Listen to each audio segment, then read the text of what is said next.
listening to the Alchemical Tech Revolution, and I am your host, Wayne McRoy. Good evening, everyone. Tonight, what do you think happened in Hawaii? It's a question I think that needs to be asked, and I think answers need to be forthcoming. Of course, they will always strongly deny that this could have been done on purpose. These fires set on purpose. We've seen this before in California. We've seen this back in the year 2020 in Australia. These places have been burned to the ground. And of course, it's all about a rebuilding effort after the fact here. So there's been a lot of talk about the possible use of directed energy weapons. Now, directed energy weapons, do they really exist? Well, tonight we're going to answer that question. And I don't think too many of you will be shocked at what the answer is, honestly, here. But could this be what happened in Hawaii? I think it seems feasible. Of course, it's hard to tell much of anything these days. In the early hours of an event like this, it's usually better to wait and see how it shakes out. But it seems to me there's an awful lot of evidence to suggest that this has been planned in some way, shape, or form. It seems to me that even though we are surrounded by ineffective, toddling idiots within government, even though that may be the case, this is egregious, what happened there. The mismanagement is off the chain. This can only be achieved on purpose. This type of mismanagement, a total lack of common sense. You want to talk about idiocracy, folks? Well, this is what happened in response to this. If you want to play the devil's advocate and say that this was just government mismanagement and miscommunication and that kind of thing, that kind of reasoning only goes so far. If you're the guy that can control access to the water to put out these fires, and you withhold access of that to these communities and just let them burn, that, my friends, goes beyond incompetence. That goes beyond gross negligence. That is criminal. And that is one of the aspects of this that has happened. Goes way beyond just simply mismanaging the response to this. This is criminal. Criminal. Another aspect of this that really bothers me that I had seen is that the schools closed down and sent the children home with no adults present in their homes. And many of these people allegedly died within the fires. I have here an article I'll look at. This article is from the Daily Mail, and the headline is Maui Boy 7 is found burned to death in car as local lawmaker says she fears hundreds of children may be dead after power cut kept them home from school on the day of the inferno. So the power was turned off on that day. So the schools were closed, so they sent the kids home. And the kids had nowhere to go, no adult supervision. So it says here, fears are growing that a large number of the Maui wildfire victims are children. Many children were at home on the day of the fires after power cuts on the island closed schools, prompting fears some may not have escaped the flames. And when this article was written, the death toll was currently 111, but as of 47 minutes ago, according to what I've seen here, the death toll now stands at 114. So it says here the death toll is currently 111, but a lawmaker said she expects the final figure will be in the hundreds. So we see here that it would appear that there were children burned alive in this fire due to the mismanagement of the response to these events. That's if you believe the official story and narrative. I don't know if we're being handed a bill of goods, folks. Can't say that for sure, but what I do know is this has all of the hallmarks of an occult ritual. An occult ritual. You see, the people who perform these occult rituals or plan them in this way, they call themselves the philosophers of fire. And they believe that through fire, nature is perfectly renewed. This is why they burn their enemies. There's also an occult connotation to that, that if they properly burn their enemies in effigy, then the souls of their enemy will not come back to haunt them. This is what they teach in some of the esoteric occult fraternities about these things. That is why they burn their enemies. That's why this is a favored tactic of these elitist scumbags, these dark occultists who run things. They like to burn people. That's what happened in Waco, Texas. That's what happened. Well, you know all the rest. All the places where fires were part of the demise of various people. You know, you've seen it before. Not only that, you throw into the mix the Lifetime actor who managed the whole Las Vegas event where Jason Aldean performed, was involved directly in this Hawaiian response here as well, part of the response team. So that should tell you something about that as well, and the fact that Jason Aldean was just recently in news leading up to this event should be a tell to everybody there as well. You see, these things just aren't random happenstance, as the people in charge here, these dark occultists who run things, would like you to believe. Like the average person would like to believe all of this stuff just occurs. It's coincidence. There's none of this that goes on. There's no pre-planning. There's no occultic side to it. Well, most certainly there is.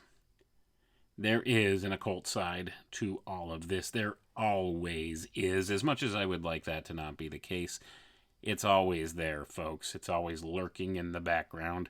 And all you have to do is look back and read the synchromystic metadata out there floating around in the ether to see what has been leading up to this.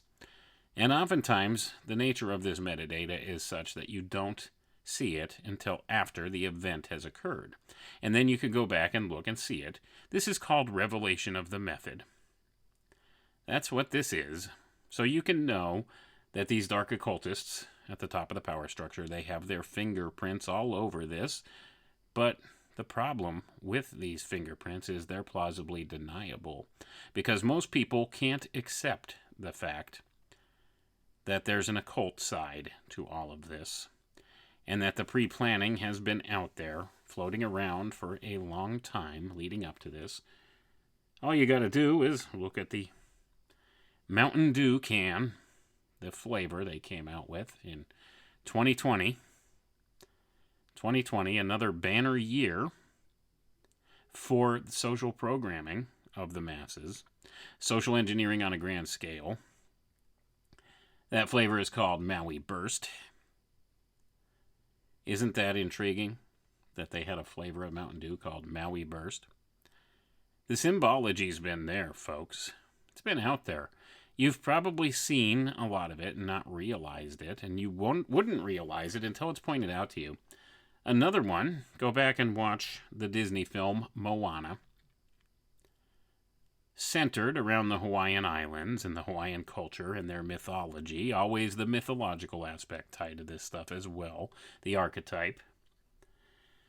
If you watch that film, you'll notice that at the end, what one of the main premises of the film is the lava god, I don't remember this lava monster's name particularly, comes alive and burns the island.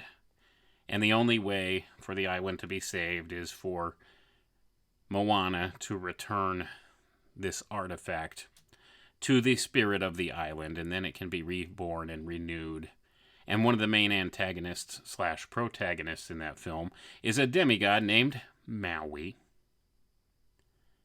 And Maui meets his destruction and demise at the hands, well, nearly meets his destruction and demise at the hands of this fire monster at the end.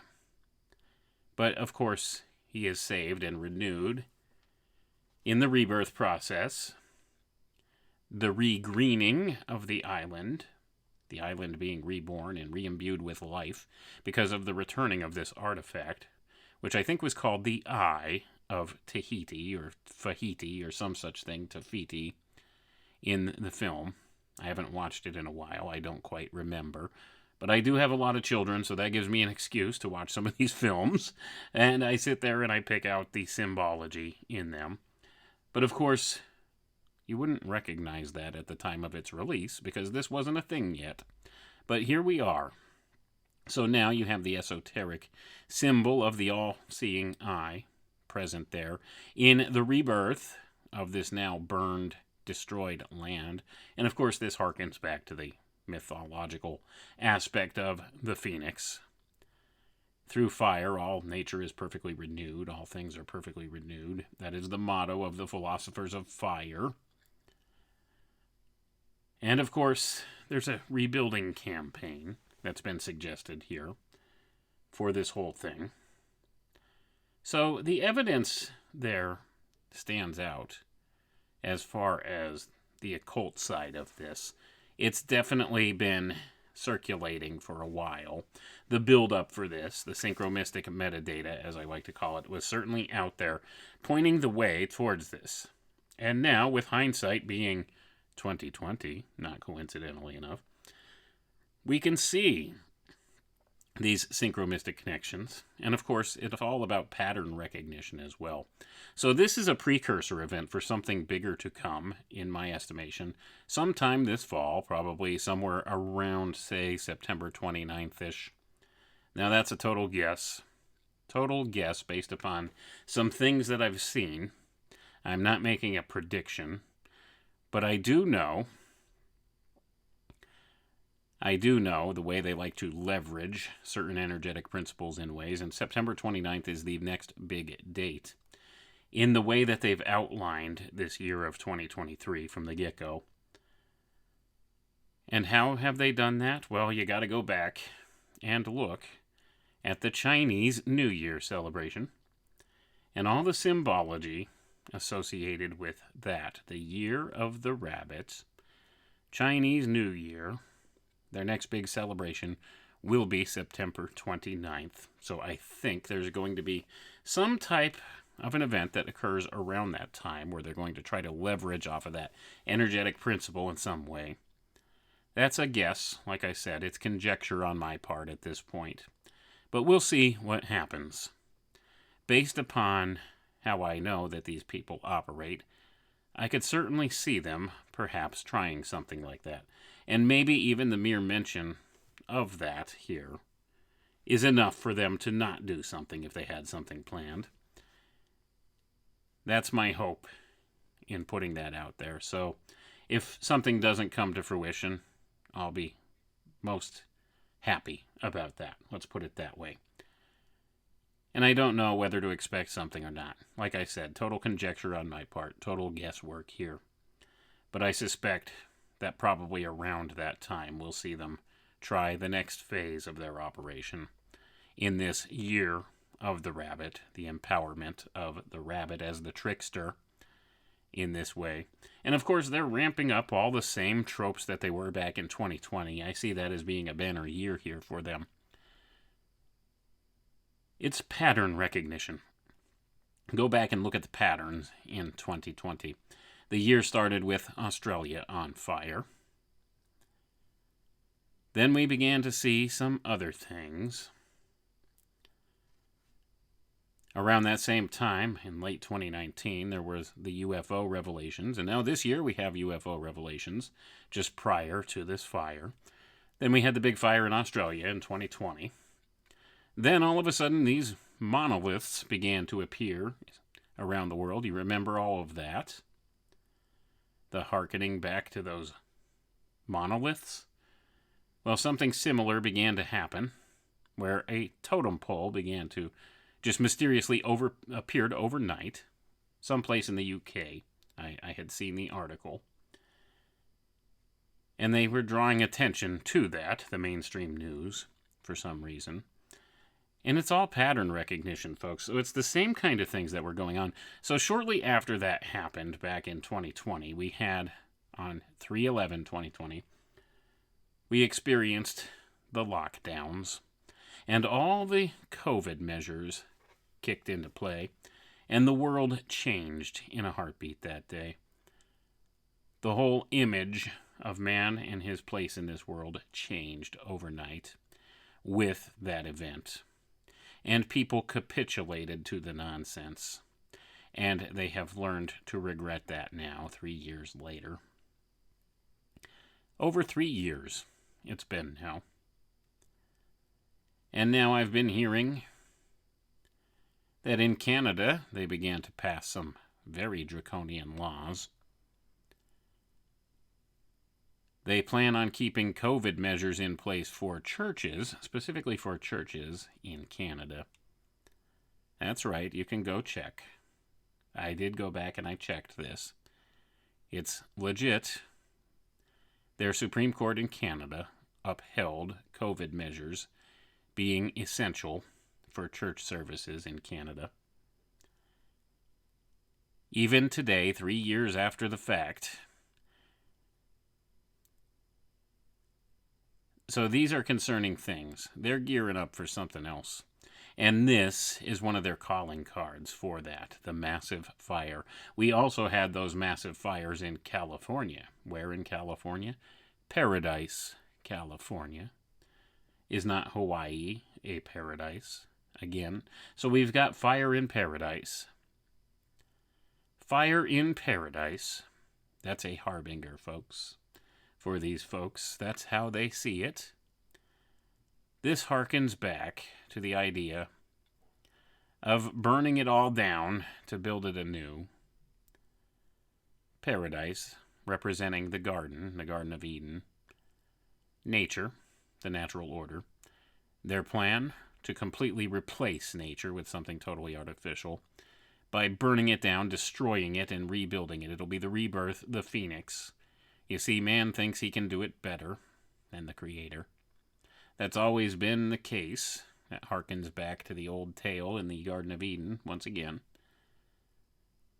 And it's the hubris involved with this.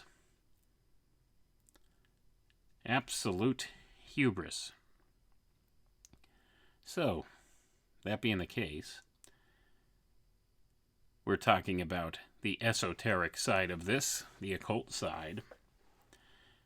Is there any physical reality to directed energy weapons? And this has been the speculation by many people. And it would seem that there might be some reason for people to make that conjecture. Looking at some of the evidence that we have seen, cars generally don't melt. Metal generally doesn't melt in a forest fire. A forest fire that generally doesn't touch the trees, isn't that strange? Again, we have that same thing going on. I guess, that because trees have water in them. I guess that's the official explanation. But that doesn't make sense because people have water in them, and people certainly burn, don't they? Houses. Buildings burned. Infrastructure burned. But not some of the trees. Seems to me that this was a perfect storm of events that had to coalesce together perfectly in order for this fire to spread how it did. So what's the chances that this was mismanaged so badly in this way that this allowed this to happen? That some, accidental event, like maybe a downed power line, sparked the fire that started, and then the gusting winds and the storms were enough to make that fire spread. So then they turned off the power because of the wind and the storms. And this allowed people to be trapped, and they blocked off the roadways, keeping people in from getting to the coast or getting out of town to avoid panic. Blocked off the roads, turned off the power.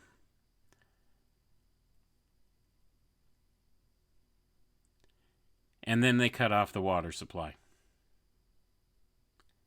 Do those sound like accidental occurrences? Does that just sound like, oh, miscommunication, mismanagement? And not only that, they didn't sound the alarm. They have a storm, a tsunami alarm, that in the case of an emergency, they are supposed to sound. Now, the idiot who was supposed to be in charge of that claims that the reason they didn't do that is because they didn't want people to run back inland into the fires. If you're idiotic enough to run towards a fire, if you hear an alarm go off and you go outside and you see massive fire towards the center of the island, are you running there or are you running to the beach? That is a poor excuse. But these are the kinds of excuses they give. So is this really incompetence on that level? Or is this mismanagement on that level? Or were these things planned to go in this way? Or I'll give you a third option. Is it all a bill of goods were being sold and none of this stuff occurred as reported like this? But this is what we're handed to create outrage from people, to keep us focused on this event when something bigger's on the horizon. Is this really how it went down? Did people really die? Now, I won't go ahead and claim nobody died there. It's certainly feasible that perhaps they did, and that it's even a greater tragedy if people really did die there. But the response is part of the reason for the death toll, if that's the case. And you have to wonder, was there some planning involved in this? Is this typically how people respond with no common sense to an emergency situation? Would you really, if you're in charge of the water supply, there's massive fires all over, I better turn off the water? Really? Are you an idiot? Let's block the roads and keep people from leaving town while these massive fires spread. And they have no way to fight the fire because they don't have any frickin' water. They don't have any help. They are unable to leave.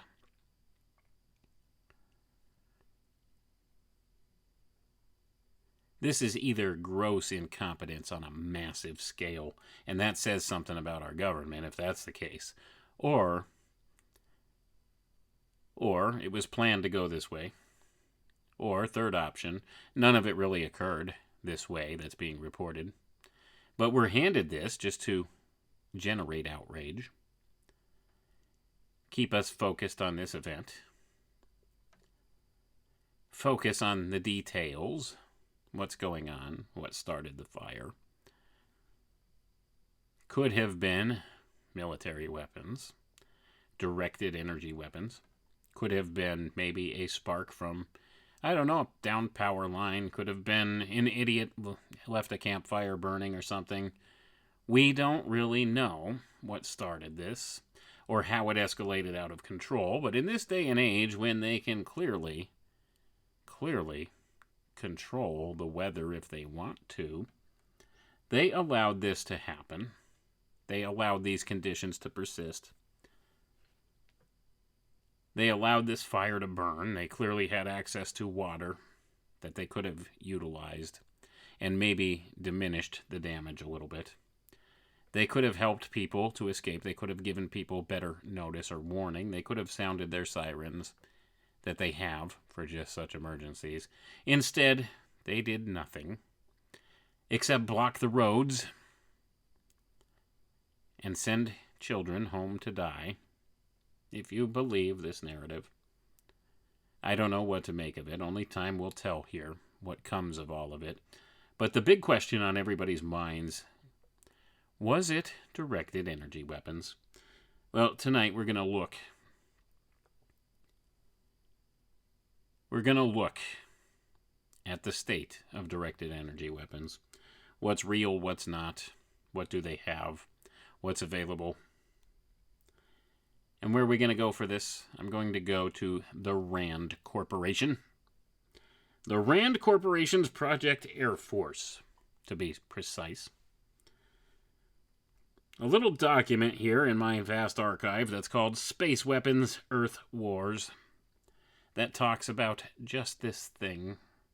This was written in 2002, published in 2003, with some addendums in 2003. Prepared for the United States Air Force, approved for public release, distribution unlimited from Project Air Force RAND Corporation, available in the Library of Congress publication data record. And it says the research reported here was sponsored by the United States Air Force under contract F49642-01-C-0003. Further information may be obtained from the Strategic Planning Division, Directorate of Plans, Headquarters, United States Air Force. RAND is a nonprofit institution that helps improve policy and decision-making through research and analysis. RAND is a registered trademark. RAND's publications do not necessarily reflect the opinions or policies of its research sponsors. Copyright 2002, RAND Corporation, all rights reserved. Published by RAND, Santa Monica, California, Arlington, Virginia, Pittsburgh, PA. So let's read the summary of this paper. Space weapons for terrestrial conflict have been the subject of intense debate twice in the modern history of space. The first time, at the beginning of the Cold War, was over the possibility of bombardment satellites carrying nuclear weapons. The second time, at the end of the Cold War, was over the possibility of space-based defenses against nuclear missiles. Now, well past the Cold War, the topic of space weapons seems headed again for public debate, this time based on ballistic missile defense. National policy documents tactily include the development of advanced technology to improve ballistic missile defense options. The latest space policy document from the Department of Defense, written by a gentleman named Cohen, from 1999, supports, quote, ballistic missile defense and force projection, end quote. To this end, the United States is developing a space-based laser technology, which is approaching the demonstration phase. Kind of pause for a moment here, folks. Remember, this was 2002. 2002, 21 years ago. For these reasons, as well as the threat that space weapons could pose if developed by an adversary, it is time for public discussion of the subject. This report does not present an argument either for or against space weapons, but instead describes their attributes and sets out a common vocabulary for future discussions. The report classifies and compares these weapons and explains how they might be used. It also explores ways in which the United States and other countries might decide to acquire them and the potential reaction of other countries if the United States or some other nation fielded such weapons. The report dispels some of the myths regarding space weapons to help ensure that debates and discussions are more fact-based. Going to pause for a moment here, folks. So we're talking about laser weapons. That's how they framed it up here. But actually, it goes way beyond just laser-based weapons. The things they have now go way beyond what they're acknowledging here. And in fact, the technologies they're acknowledging here publicly in 2002 were likely developed in the 1970s or 80s. So that's what was being disclosed at that time. Now think about that. Keep that in mind when it comes to exotic weapons like these within the military-industrial complex. Remember, they keep most of their more advanced developments under the appropriation of the special access programs within the black budget community of the military-industrial complex. A lot of these locked away in corporate vaults somewhere, away from the prying eyes of Congress and the public, not subject to FOIA request, Freedom of Information Act request, because it could be regarded as, quote-unquote, proprietary information, end quote. So they don't have to disclose what they're working on. And of course, you have to have a special compartmentalized top secret clearance to work in one of these special access programs. So some of these technologies don't largely get acknowledged publicly until well after their testing phase.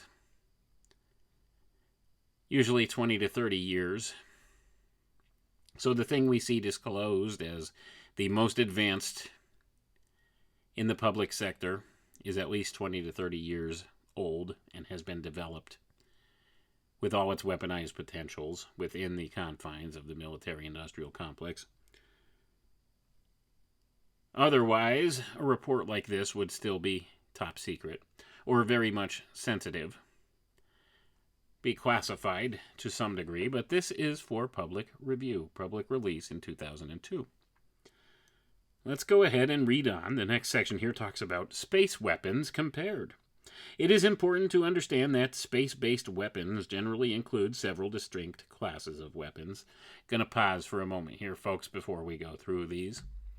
If you have a problem with the notion of space or the existence of space, keep in mind what they're referring to as space is what I would call low Earth orbit, which essentially is very high up in the sky. Very high up in the sky. So is it possible they have platforms up there? I think it's demonstrable that they do. How they work, I don't know. There's some people that claim that all satellites are just balloons.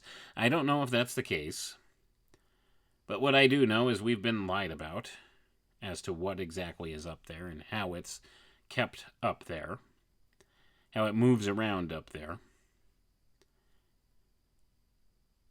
But make no mistake about it, there are things up there in the sky that's demonstrable.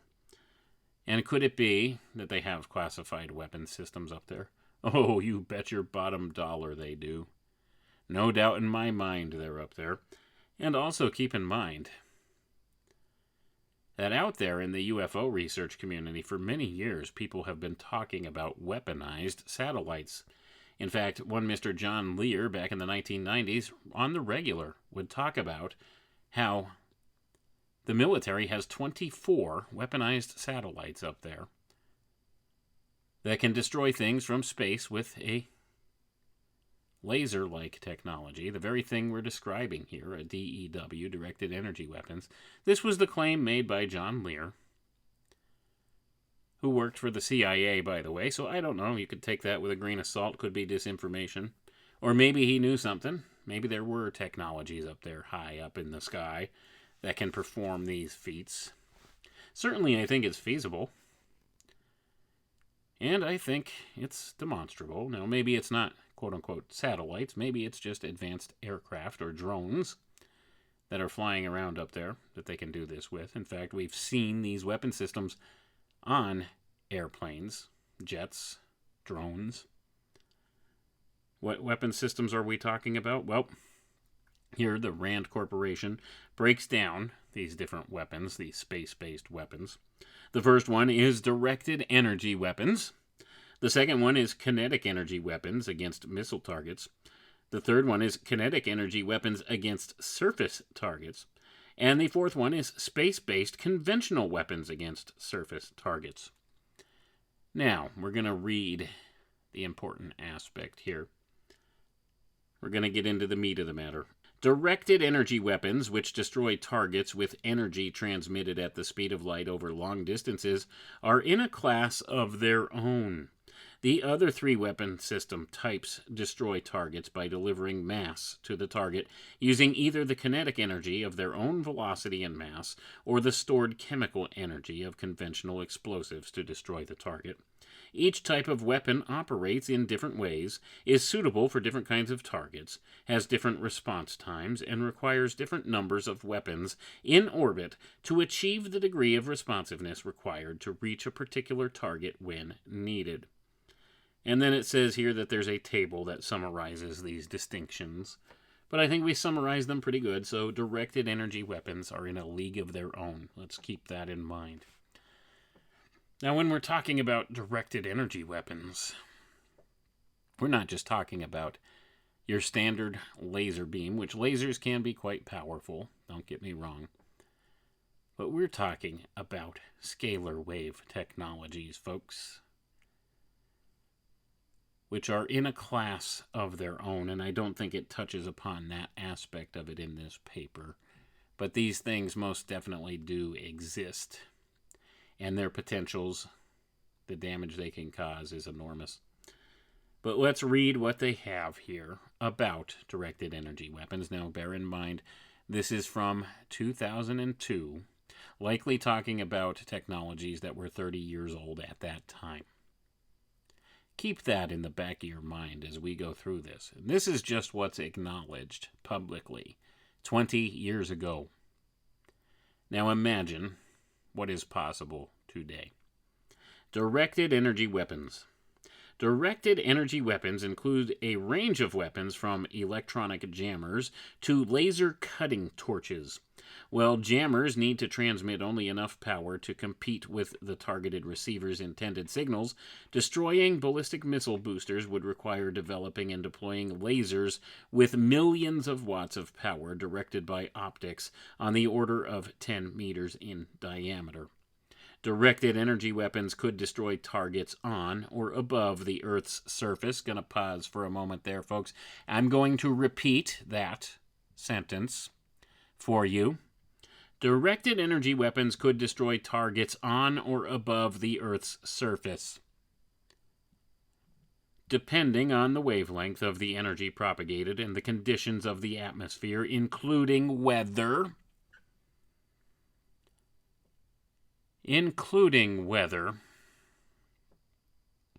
Although the energy a laser delivers propagates at the speed of light, the laser has to hold its beam on a target until energy accumulates to a destructive level at the target. After destroying a target, it can retarget as quickly as it can point at the next missile, should it have sufficient fuel.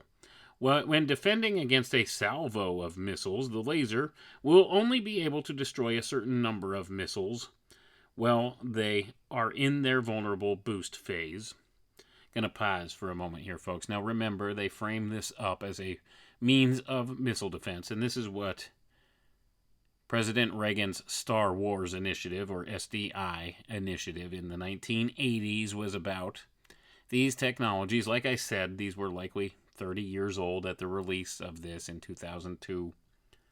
Bare minimum, maybe even older than that. And that's, of course, the public face of what they would have these for. But remember, it could destroy targets on or above the Earth's surface. Directed energy weapons do exist. They have existed for a very long time. This is not speculation or conspiracy theory or tinfoil hat nutter nonsense. They exist. They can be used to start massive fires. And they have that wonderful aspect of plausible deniability built into them, don't they? Especially if they're an alleged space-based platform. Something way up high in the sky that people can't see sends an invisible beam down to destroy a target, something you can't see, but has a most definite effect. Let's go ahead and continue reading. So it's talking about missiles in their vulnerable boost phase. So the number will depend on the laser's distance from the launch position and the hardness of the missile target. The farther the laser weapon is based from the target and the harder the material of the target, the fewer missiles the laser will be able to destroy during boost phase. Because the distance of laser satellites from missile launch points fluctuates in a predictable way, an opponent launching missiles will be able to choose to launch at times that allow the maximum number of missiles to penetrate the defense. Gonna pause for a moment here, folks. So, most clearly, it says right here in this Rand Corporation document, laser satellites,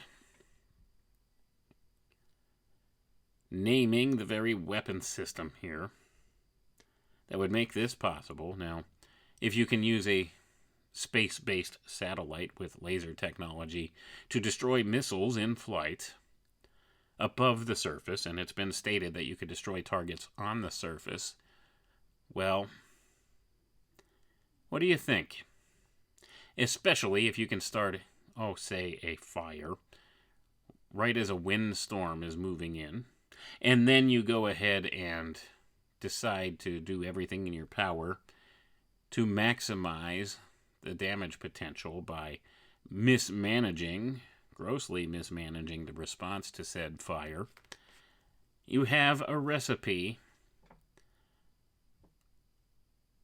for psychological operations to go on. It's a type of warfare. It's real warfare. It's domestic war, folks. Domestic warfare. Unacknowledged domestic warfare.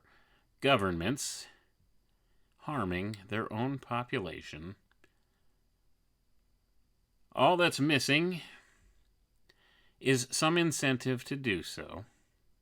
The capability is certainly there. Everything's present. They've fulfilled the occult necessity to tell you what they're doing. Garnering your metaphysical consent. That's the term I use to acknowledge this. Metaphysical consent. They manufacture metaphysical consent by telling you what they're doing, by putting out this synchromystic metadata into the ether for people to pick up, out there into the zeitgeist, or the collective unconscious, if you would prefer to use that term to describe what this is. This synchromystic metadata constitutes this information field. If you prefer the term quantum information field, if you want to be more tech-sounding or modern-sounding, this is certainly something acknowledged. It's the collective unconscious. It's the Akashic record. It's genetic memory, epigenetic memory, all of these things combined together. All of these different things that we call this phenomenon, the zeitgeist, if you will. Doesn't matter what you call it. It's definitely something that's there. It's an energetic field. It's an information field. And we can detect on an unconscious level some of these archetypes and tropes put out into this information field.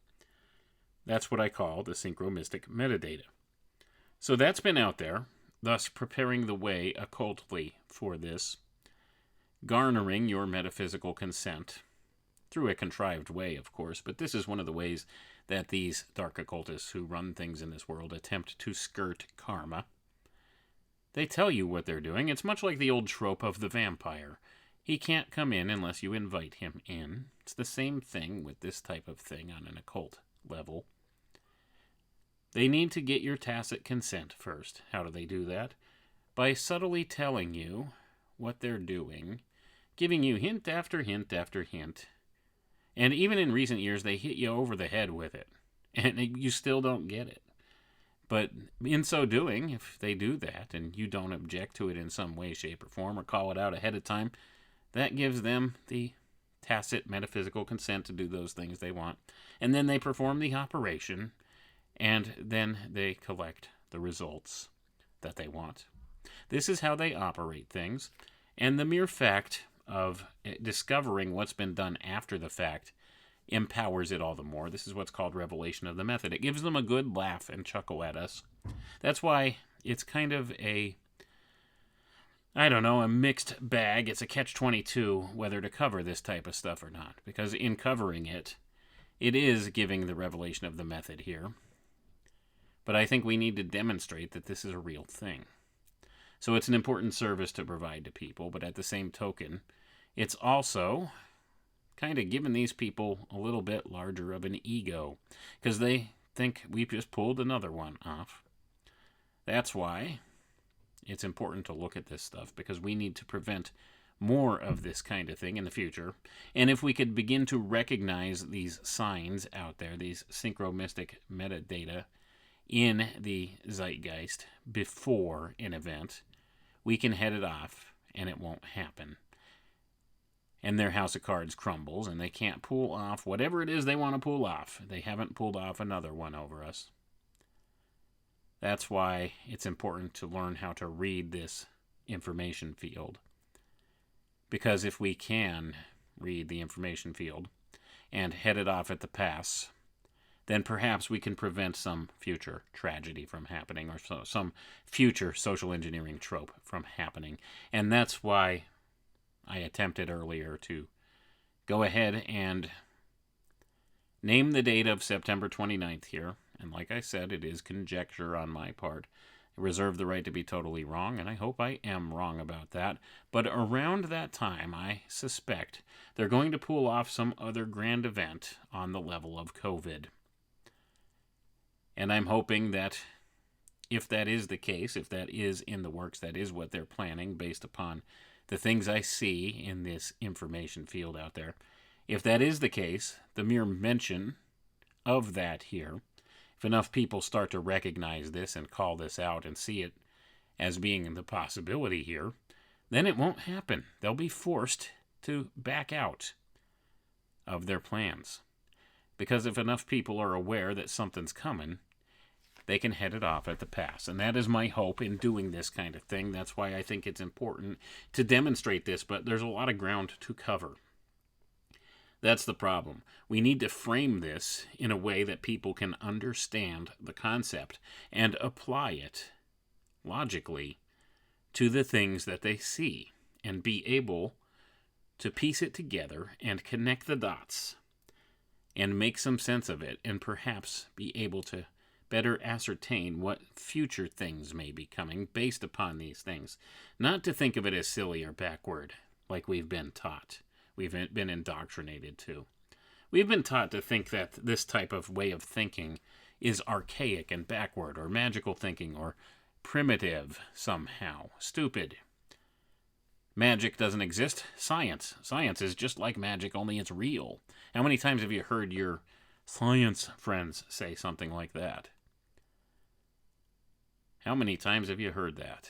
When they don't friggin' have a clue about how things really operate. There's an occult side to everything. There's a metaphysical side to everything. There's a spiritual component to everything that's largely been ignored by our modern society, because that's all part of the zeitgeist they want. That's steering us towards this notion that Rudolf Steiner called the spirit of Ahriman. I call it Antichrist. Keeping people bound in materialism, hyper-materialism. So focused on the material aspects of things that they miss the broader, bigger picture here. And I think that's what's happening with this whole event in Hawaii. People are more focused on the nuts and bolts aspects of it. What caused the fire? Was it a directed energy weapon? Well, regardless of what caused it, the fact of the matter is, the more important component here is the spiritual component, the social engineering component. What are they doing with this event? And did they have something in mind ahead of time with it? And I think we could demonstrate all day long that these occult concepts are definitely there, undergirding the whole thing. Looking back and seeing this synchromystic metadata, pointing the way to this, the patterns that we see emerge, recognizing the pattern, that's the more important portion of it. So what happened after the major fires last time? We had lockdowns. Watch out for the lockdowns, folks. That's the important thing I could tell you here. Maybe they're going to introduce a new germ on the world of some sort. Some type of an invisible threat. They've been talking about Disease X in public now, talking about the next pandemic. And of course, there's a new strain of COVID for the fall, of course, because they've got to put out a new vaccine, don't they? All these things coming around again. They got away with it before. Too many people capitulated to the nonsense, and they're trying again. I think they're going to get a little bit more pushback this time. So maybe they're going to amp it up a little this time. Maybe they're going to make the stakes a little higher this time. We'll see. I hope to be totally wrong about all of this, but pattern recognition, in my soul, I see the pattern and I know they're up to something.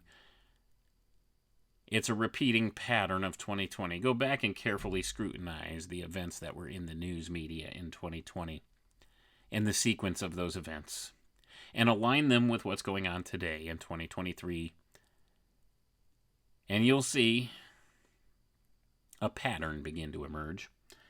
Now, this time around, they've imbued this pattern with Eastern philosophies and ideas and energetic principles, Chinese-based ideas and principles. You see, they've given a strange amount of prominence and importance early on this year in the notion that this is the Chinese year of the rabbit. Go back and look at the news stories circulating back in January, February, the early part of the year. Chinese New Year's celebrations here in America being shown on television all over the place for the first time I can remember in my 48 years of life. They've ever made a big deal out of Chinese New Year. And we had the Chinese spy balloons, which very much look like the Chinese lanterns, flying over the country. You remember all of that. The year of the rabbit. They pushed the notion that it's the year of the rabbit.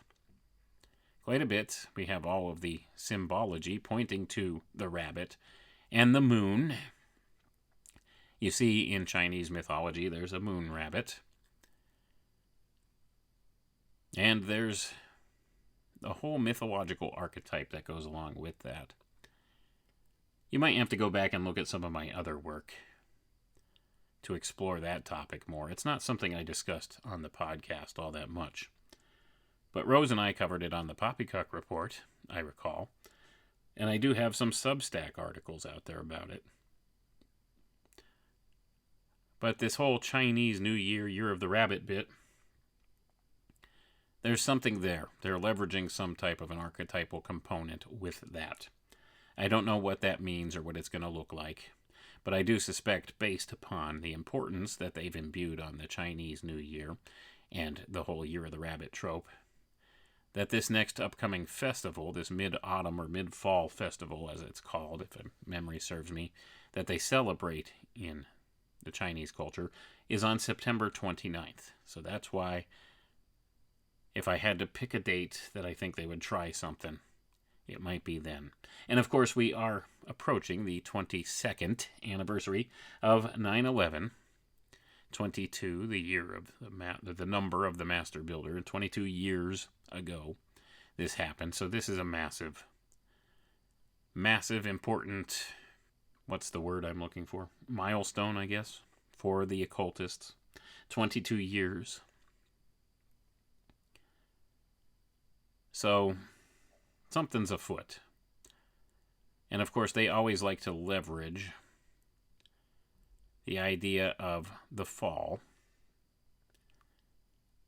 because it's that time of year when life energies begin to diminish and start to drop off and are on the descendant then.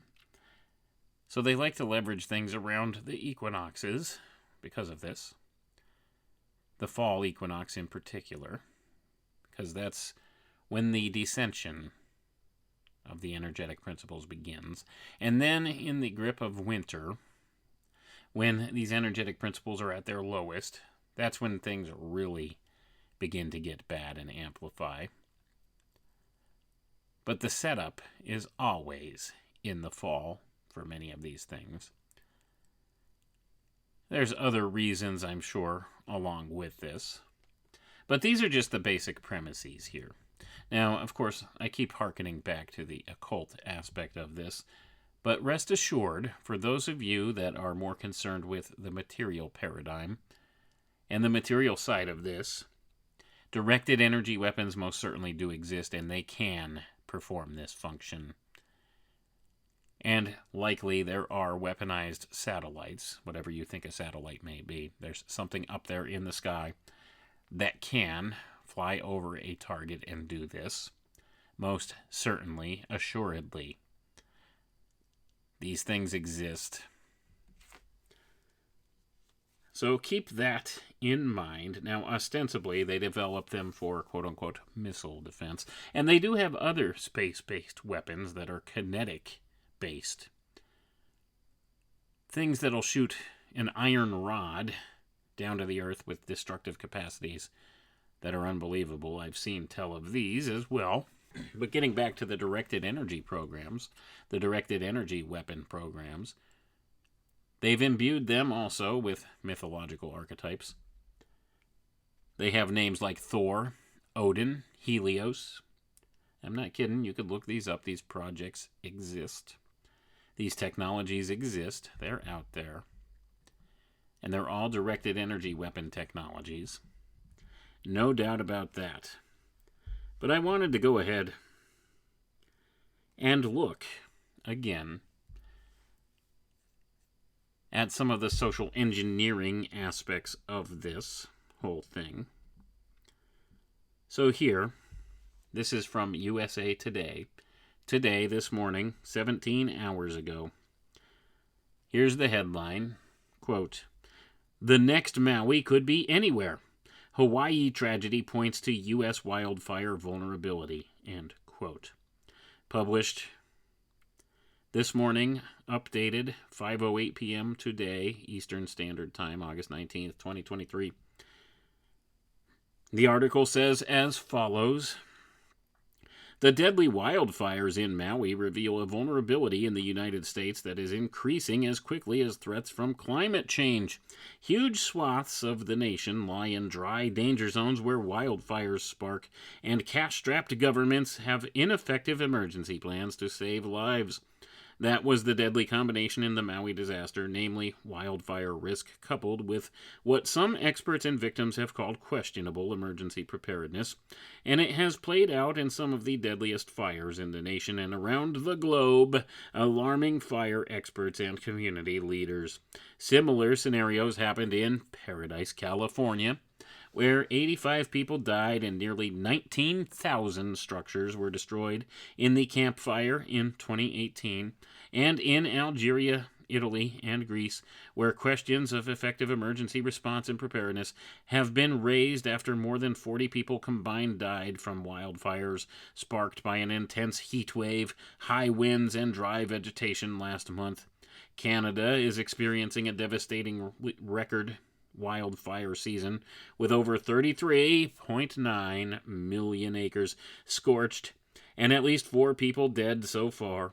In Maui, where at least 111 people have died and more than 2,200 acres were burned in the August 8th wildfires, the county already knew it had a high wildfire risk, according to a study it commissioned 2 years ago, following an unprecedented wildfire season in 2019, where more than 20,000 acres were burned.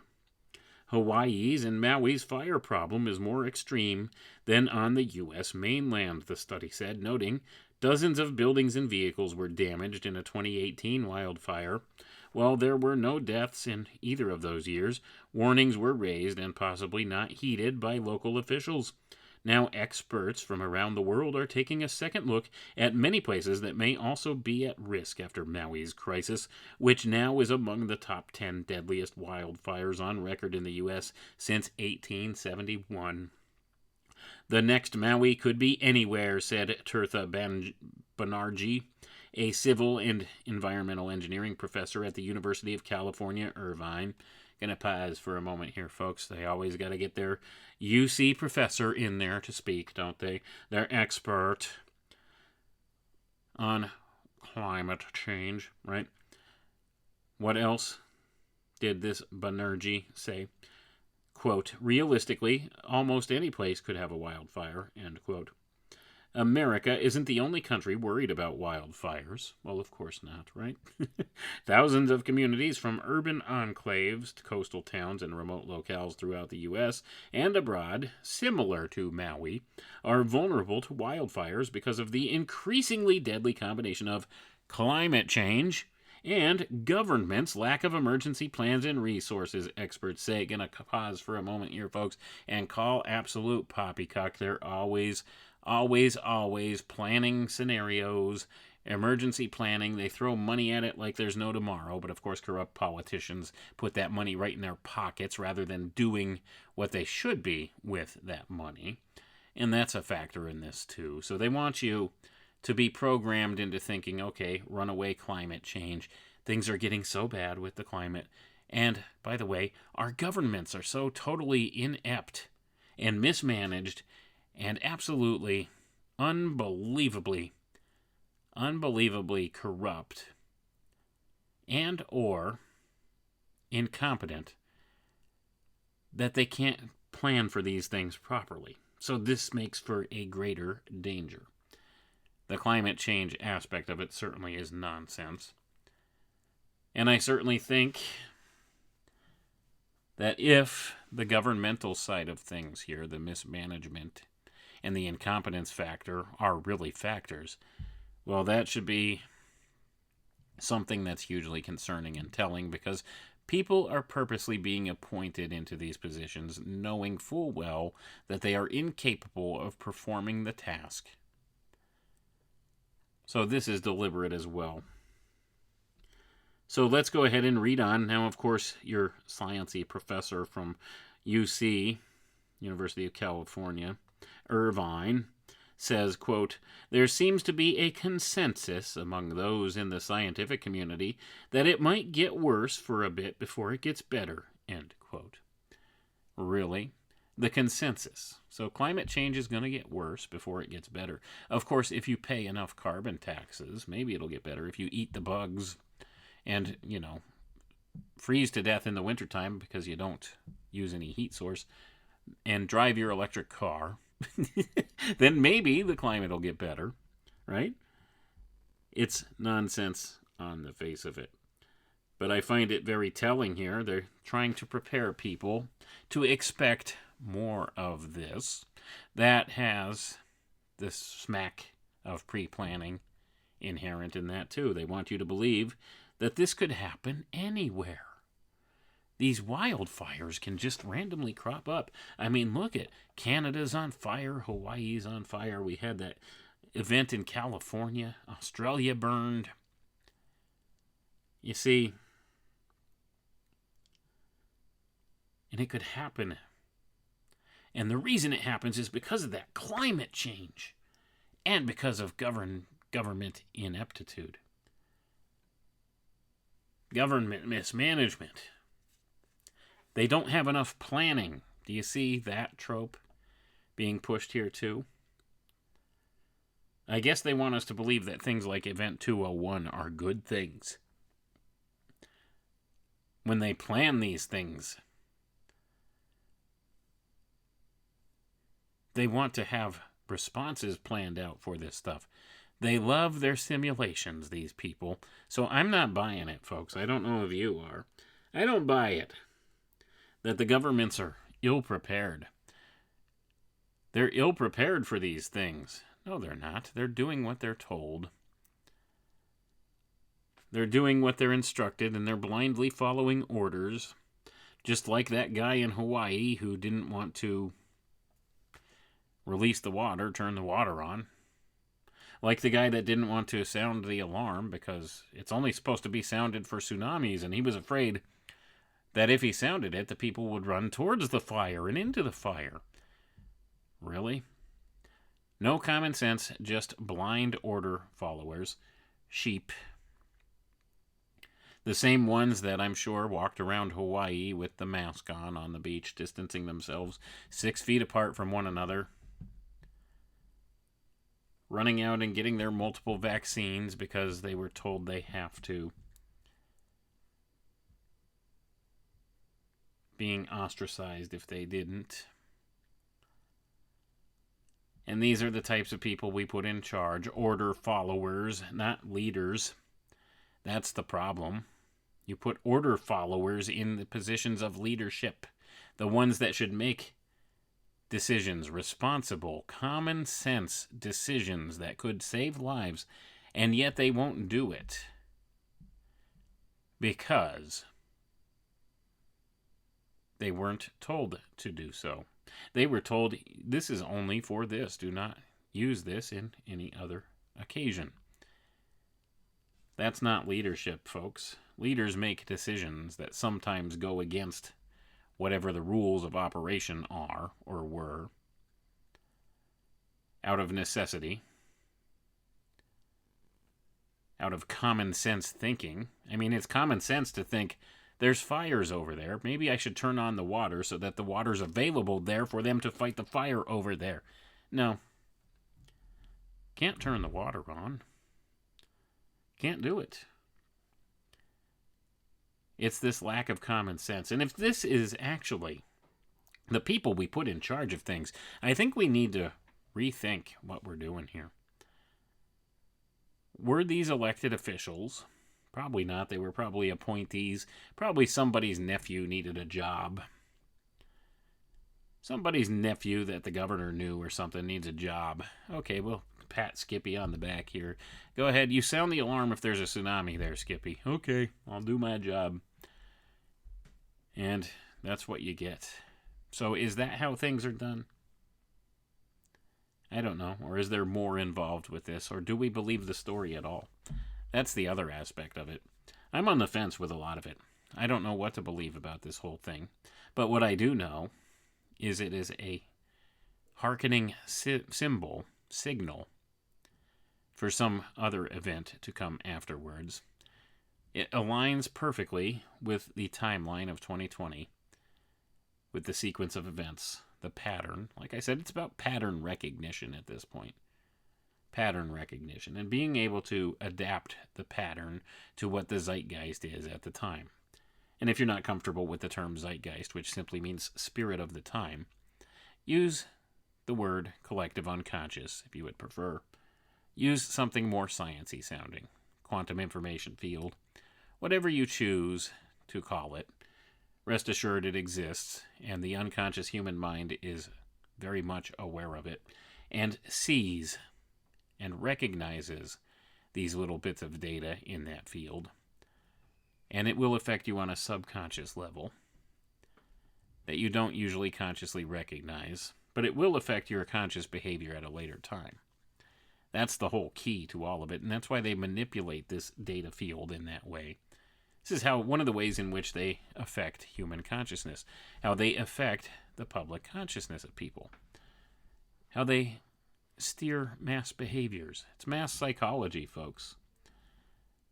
At the core of psychology is occultism. In case you were unaware of that, go back and listen to my show where I looked at the roots of modern psychology. It's based in some of these occultic teachings. It's based in these old ways of thinking. That's where our science, our quote-unquote science of psychology comes from. And much of this science that they call psychology is very much subjective. There's no objective measures of it. In fact, just saw a study that these SSRI drugs that they prescribe all the time for depression likely do not work at all. They've come to the conclusion that depression isn't caused by serotonin level discrepancies. There's no evidence to support that, even though that's the operational theory that was put out many years ago and is still practiced by practicing psychologists or psychiatrists today. When they prescribe medications for people, they assume depression is caused by some type of a serotonin level discrepancy.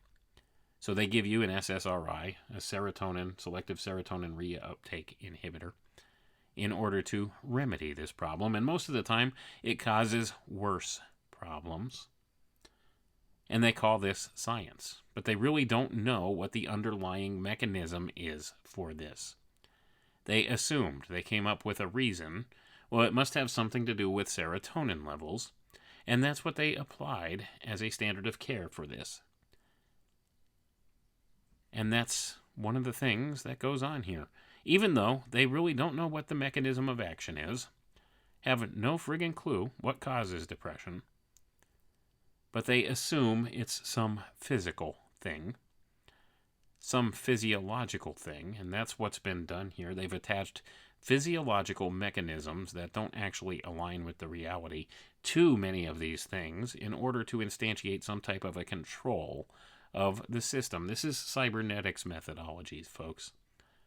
I hope I'm not losing anybody here, but this is exactly what's been put into practice in this world today. That's why they seek to quantify everything. They want to try to attach some type of a material world cause and effect sequence to everything, and they do that through quantification, count and measure everything. Everything is a type of a particle interaction. Now, that doesn't necessarily hold true, but the thing is, even if it's not true, they could come up with approximations that come close to some of these things, and that's what they've attempted to do here. They come up with an approximation, a physical approximation of what they think could be the potential unit of measure for a thing, and this way they could instantiate some type of control over it. Even if it's imprecise control, they could still steer things in certain directions. That's what a lot of this is based on. That's what cybernetics methodologies are. You quantify it, and if you quantify it, if you could count it and measure it, you could better control it. Then you could define a mechanism of action, and like I said, even if it's not true or not correct, it gives you some tool that could steer things in a general direction. So even if it's imprecise, it gives you an approximation of things that you can do with this mechanism. And that's what's been done with many of the physiological sciences, and especially the science of psychology. So now, what they've done is they've applied this in a way, in a particular type of medication, to a particular type of condition. I'm talking, of course, about depression, which the new studies that have come out have shown serotonin levels have nothing to do with that. But see, what they've done is they've looked at discrepancies in serotonin levels, and they decided, okay, well, we can apply this in a direction. And so by applying these medications, what they have done, in fact, is cause depression. These things cause greater depression. That's one of the side effects that it tells you. If your depression worsens, you might need some other medication to help control this then. So this is what they've done. So now they've doubled down on the condition. They've engineered it into something physical or physiological that can now be controlled in this way. Do you see how devious this really is? And these doctors think they're doing good in this way. What they've done is they've found this condition which they've identified and they've diagnosed in this person. And they apply this medication to that, thinking that this will be the fix. But what this does, in fact, is it reproduces the condition all the more, but it reproduces it on some physiological basis. And this creates the feedback loop that they need in the system to control the system. This creates that circuit. This is called a causal circuit. So what they do is they insert this causal circuit, and now they've induced this condition even more manifest into the person in a physiological means, and now that mechanism of action is present in the physiological system, and now they can manipulate it in certain ways. So this is a lot of what's been done through this system of psychology, this science of psychiatry or psychology, physiology. These things have been measured out in this way and had these cybernetics principles applied to them, because cybernetics is the study and the science of systems control, whole systems control. So it's all about controlling the person's mind and behaviors. That's what it's about. So it's about inputs and outputs. So the input you give is, I'm feeling down, I'm feeling depressed. They diagnose you with depression, and they give you this drug that ostensibly will help make you feel better from that depression, but what it actually does is oftentimes it will further ingratiate that depression into you over the course of time. You may have a positive response at first, but over time that degrades. Over a very short time, most of the time, that degrades. So that's one of the things that happens. So in introducing this, they take control of the physiological mechanism, the triggering mechanism, and then they could apply other standards to it and control that. Control somebody's behaviors, control their attitudes, control their emotional states on some level or another through the use of medications primarily, but this is just one example of how they do things. And I know that seems like a side trail from what we're talking about, and certainly it is, but it certainly applies very much to the reality we live in. So remember that. A lot of this has to do with the spiritual component, or the lack thereof, that they're trying to engineer into society. It's all about keeping people focused on the materialist paradigm. So, of course, we're more concerned when it comes to events like this with the why, the how, what happened exactly, how did this come about? How did this come about? We're more concerned with the physical cause and effect notion of things in these regards, when we should be looking at the bigger picture.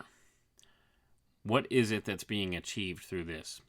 One of the easiest questions you can ask yourself about an event like this is, who benefits from it? Who benefits from this? Well, I think we know the answer. There's large real estate developers and government contracts and projects that have cropped up over this that may wind up buying some of this land for pennies on the dollar and rebuilding. I think that stands to reason. So that's who benefits. So if you look at who benefits from it, you might be able to ascertain who is behind the event, who at the very least allowed this event to happen and capitalized on it. It really is that simple when it comes down to it, if you want to ascertain who it is on the material paradigm of things that's responsible. But it goes much deeper than that, folks. It's all a spiritual battle at the heart of all of it. And this event, whether you believe it happened the way it's reported or not, it's irrelevant. It's out there. It's taking up human mind cycles right now. People are talking about it. It's a major focus. And it has us focused on this primary event. And it has us focused on these concerns. Well, what happened? What caused this fire? Why did these people stand down and let this happen? Who stands to benefit from it? You could explain all of this in the materialist way, of course. You could say it's all about money. It's all about money, and that's what the political explanation may be. But if you focus only on that, you're missing the bigger picture. And that's the important part here. It's a grander spiritual battle. That's what's going on. It's an attack against the human psyche. And this is only one bit of information in this information field, in this pattern of information that's been presented, that shows the roadmap of what's coming.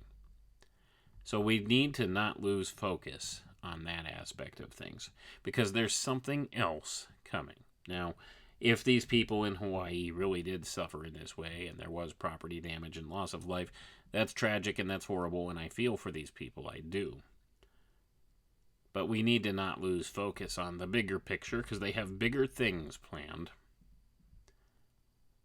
It seems to me much of this has been engineered in a psychological warfare type campaign, keeping people concerned and infighting about the wrong aspects of this.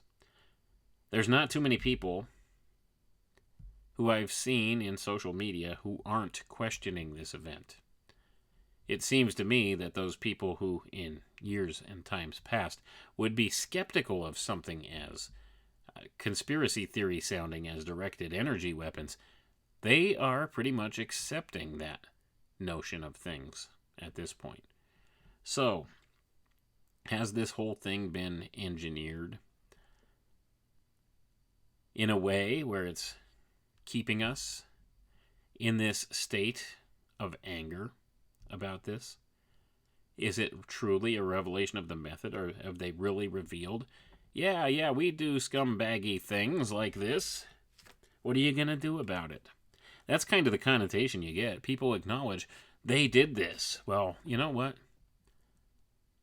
The problem with that way of thinking is it gives these people that are new to this type of thing, new to this type of research, new to this type of way of thinking, it gives them the impression that these people, these dark occultists who run things, or the ones who perform these psychological operations, are all powerful and they're so far ahead and they have every contingency planned. And that's not the case. That's not the case. They are not. My job here, folks, is to break the algorithms. That's what my goal is, to break their algorithms, to see through the lies that they hand us, to think outside the box and not fall into the Hegelian paradigm that they've handed us. Because, of course, everything's got two sides. Every story has two sides. That's not the case, folks. There's more than two sides to every story. But they keep you focused on the two sides. So you have the ones that will say, oh, it's just tragic. It was a wildfire caused by climate change. And these folks that were entrusted in government, well, they just made some poor decisions. And the fact that it played out the way it did is just coincidence. And then you have the other side that says this was deliberately started. It was direct energy weapons and this and this and that. And you have these real estate developers going to be making massive money on it. So these are the two sides. But I'm here to tell you, step outside the box for a moment. That's right where they want you. They want you to be outraged by this. And if people, real people, really did die, and real homes were burned to the ground, that is tragic, for sure.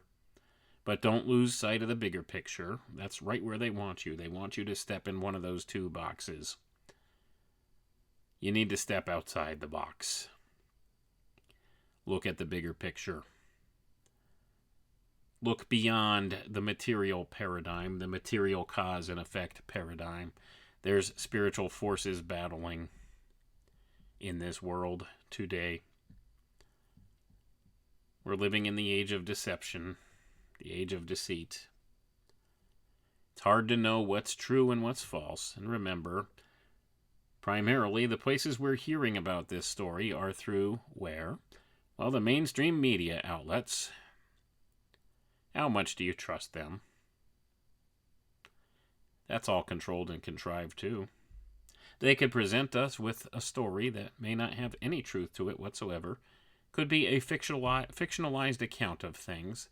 We wouldn't know any different because the messaging is consistent across all the platforms. And remember, the narrative, the news media, all media, about 95 to 98% of all media is owned by no more actually than 6 companies.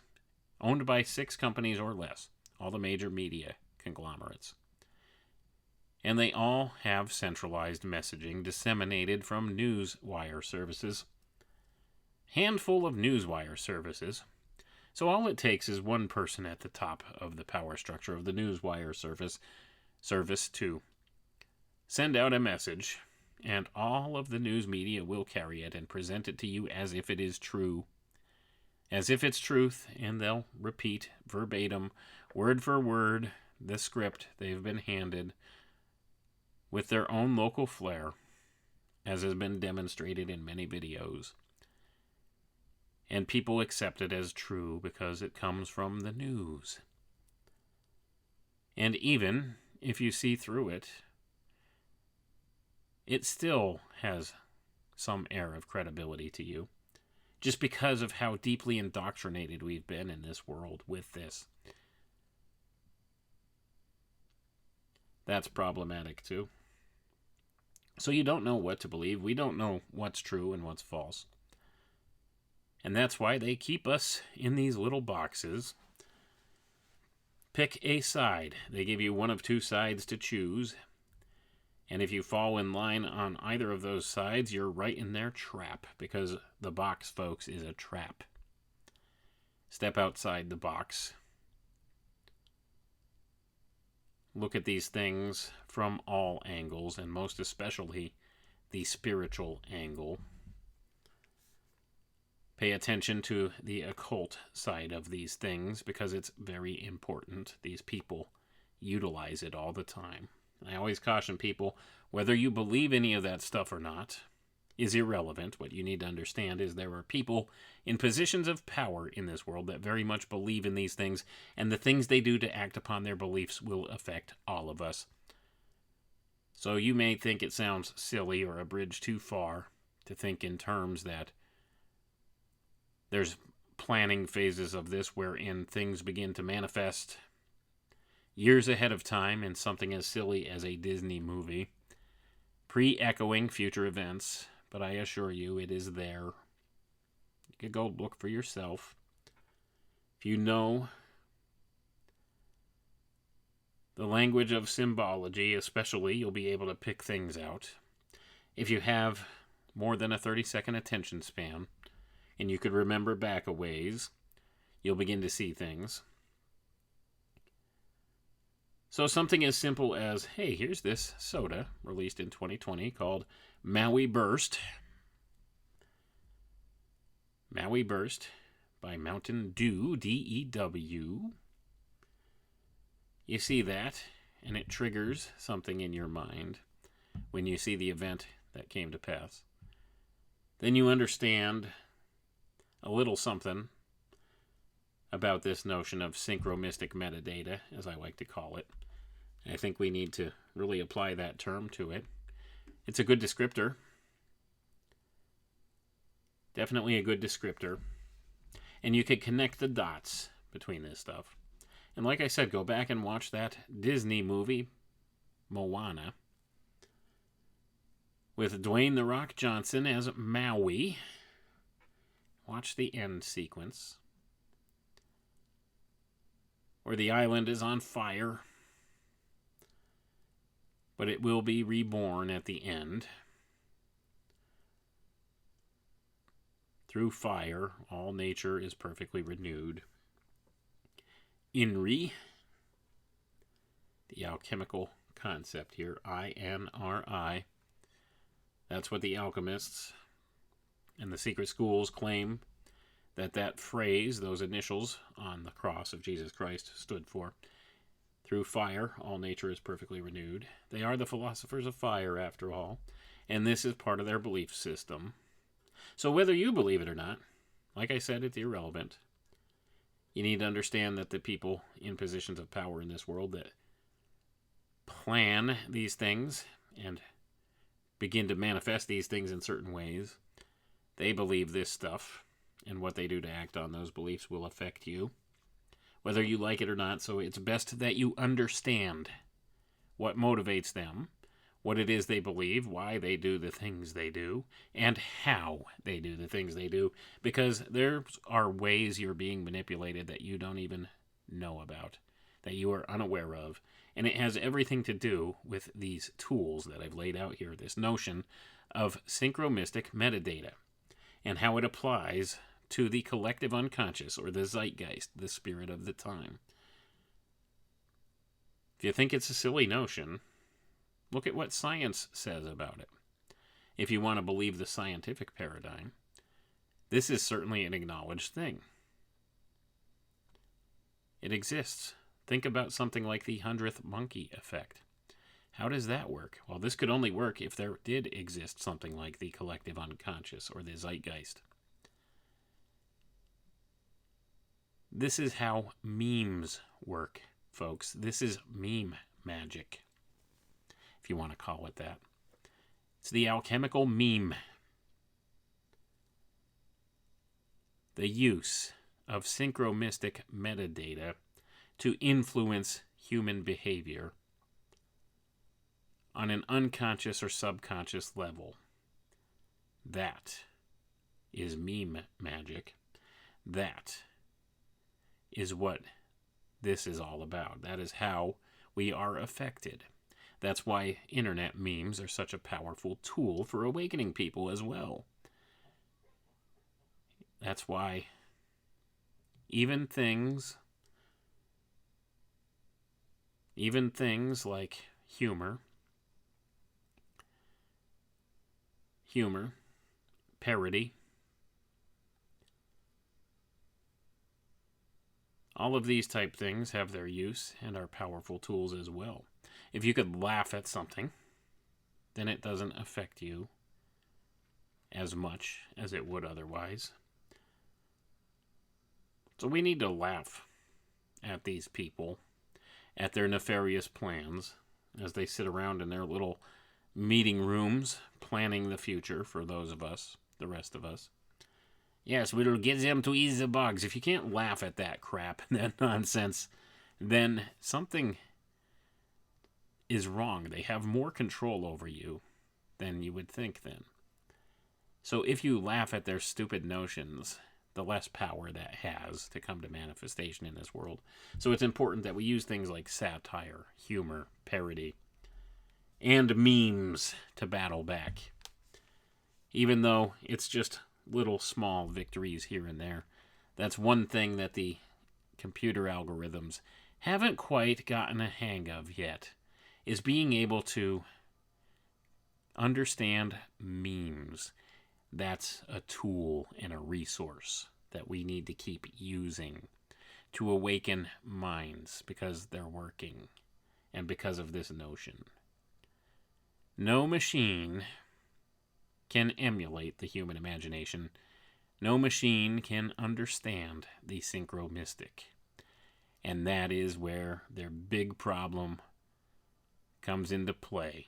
Their artificial intelligence just doesn't grasp it, even still, nor will it ever fully grasp it. It doesn't read the language of symbology. And we need to leverage that to our own advantage. And the day that we do that is the day that these dark occultists who run things in this world fear the most, because the very tool they designed to enslave us can be used to free us. We need to fight back. It's a spiritual battle, folks, with very material world tools in play. Don't get me wrong. But these are small things we can do. Break the algorithms. That's wherein they have their stranglehold of power. The data set. They collect the big data, and they have data points on all of us, and they can manipulate and use these in many ways. Of course, this is the cybernetics methodology. But they still rely upon the computers, the algorithms, the artificial intelligences, to flag things for them that don't belong. And if you are clever enough, and you learn how to use the symbols and the various tools, the synchromystic tools, against the system, you can break the algorithm. And we can have a larger effect. And I think we need to do that. And I think memes are an important template to do that with. So keep memeing out there, if you will. Keep memeing, all you shit posters of the world. Keep on going, man. I don't mean to be vulgar there, but certainly it has an effect. Anyway, the thing is here, the whole point tonight is, yes, direct energy weapons do exist, and perhaps this did have something to do with these events. But the more important takeaway is to recognize the broader pattern and know there's something bigger on the horizon here. This is just one symptom, one particular piece of data in the grander data set, in the pattern that you can recognize and be able to tell what may be coming next. And if enough of us can call it out, then maybe it won't happen. That's the whole notion here. So, take that how you will. So I always caution you, take a lot of this stuff with a grain of salt, and I did tell you, and I will continue to tell you, that it's conjecture on my part. I reserve the right to be totally wrong, and I hope I am wrong, But it seems to me the pattern has emerged, and I do recognize the patterns. It's following the same template as before, 3 years ago. So take that with a grain of salt. You can do with this warning what you see fit, whether you choose to ignore these things or to act upon them. It's up to you. But the more of us that act upon them and try to spread these ideas and think outside the box, the better off we will be. At least that's my opinion, but if you're content to stay in the box, that's your prerogative. I'm not one to tell you what to do. I'm just giving you my insights. That's all I can do. That's all I can do, and I'm a fallible human being as well, so I could be wrong. Remember that. Do your own research. Look at these things. Apply your own standards of logic and reasoning to them. And the most important thing, folks, keep your spirit and your heart and your soul right with God. Get in that relationship with God, the Creator.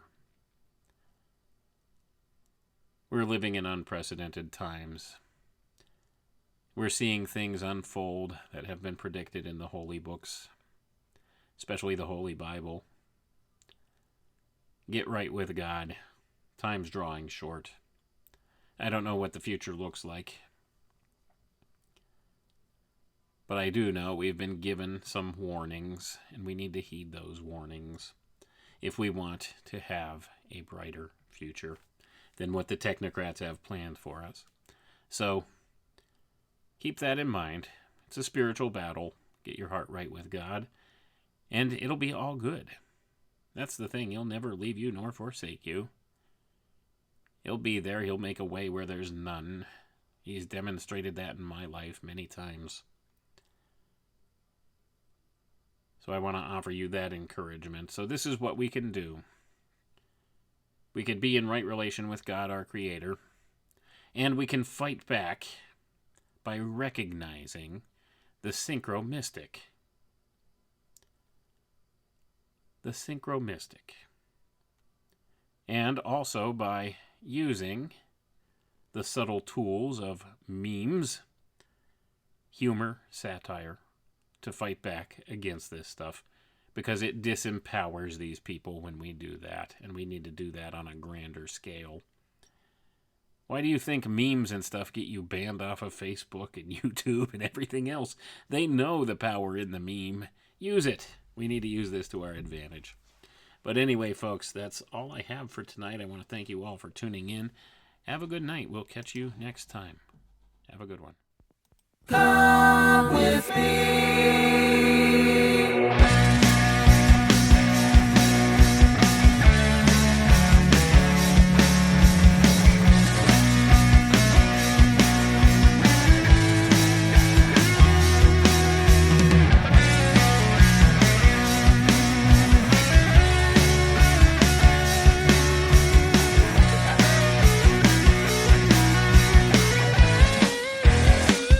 Got something to say,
sea,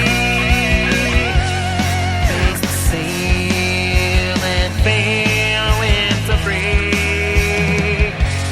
Come with me, we'll plant the seed.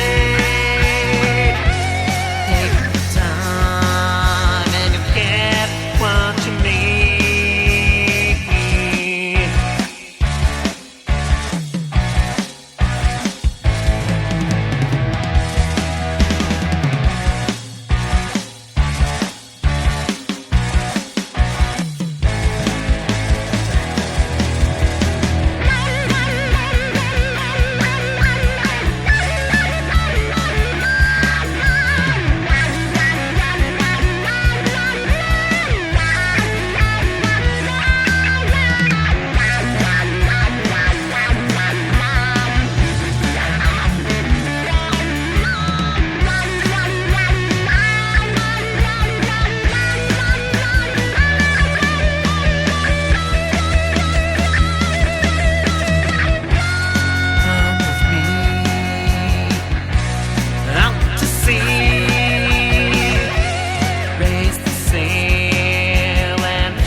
See the trees, pick the fruit and taste history.